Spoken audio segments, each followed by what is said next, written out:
आपले स्वागत आहे. आजार म्हटलं की प्रत्येकाच्या अंगावर शहारे येतात. अशातच आपल्याकडे एक संबंधी आपण आज चर्चा करणार आहोत, ज्याचे आजाराचं नाव आहे हिमोफिलिया. हो मित्रांनो, हिमोफिलिया म्हणजे यामध्ये रुग्णाचं जे ब्लड असतं ते थांबतच नाही, म्हणजे त्याला फॅक्टर द्यावं लागतं, असं त्याचं उपचार आहे. परंतु मित्रांनो, ह्या रुग्णाला किती त्रास होतो, त्यांच्या नातेवाईकाला किती, पॅरेंटला किती त्रास होतो, हे त्यांच्या मनातच आपल्याला जाणून घ्यायचं आहे.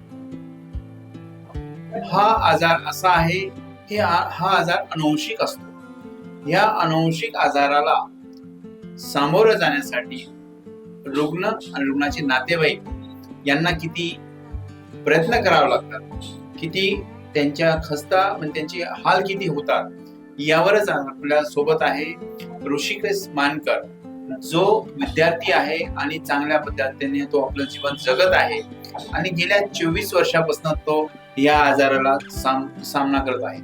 म्हणजे एक प्रकारचा हा हिमोफिलिया फायटरच म्हणता येईल. त्यांच्याकडे जाणूया, त्यांच्याकडनंच बोलूया का या हिमोफिलिया आजाराबद्दल. ऋषिकेश, आरोग्य जगतमध्ये आपलं स्वागत आहे. ऋषिकेश, मला एवढं सांग की आज हिमोफिलिया म्हटलं की लोकांना काही प्रमाणात त्याची जनजागृती नाहीये, परंतु ज्याला माहित आहे त्याबद्दल तुमचं काय मत आहे? आता कसं आहे, बऱ्याच लोकांना हिमोफिलिया माहित नाही काय रक्ताचा आजार आहे वगैरे. बऱ्याच लोकांना असं वाटतं की अरे हे काय नवीनच एक असं आलेलं आहे की माहितच नाही लोकांना.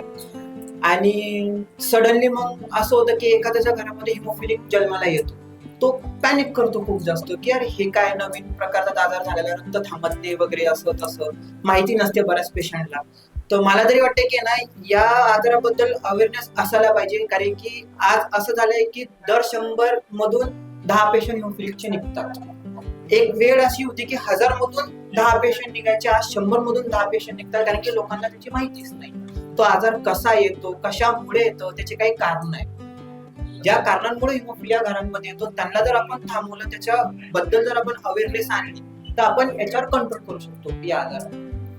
ऋषिकेश, मला सांग, ह्या आजारामध्ये जसं म्हटलं तू आता 25 वर्षापासून सामना करत आहे,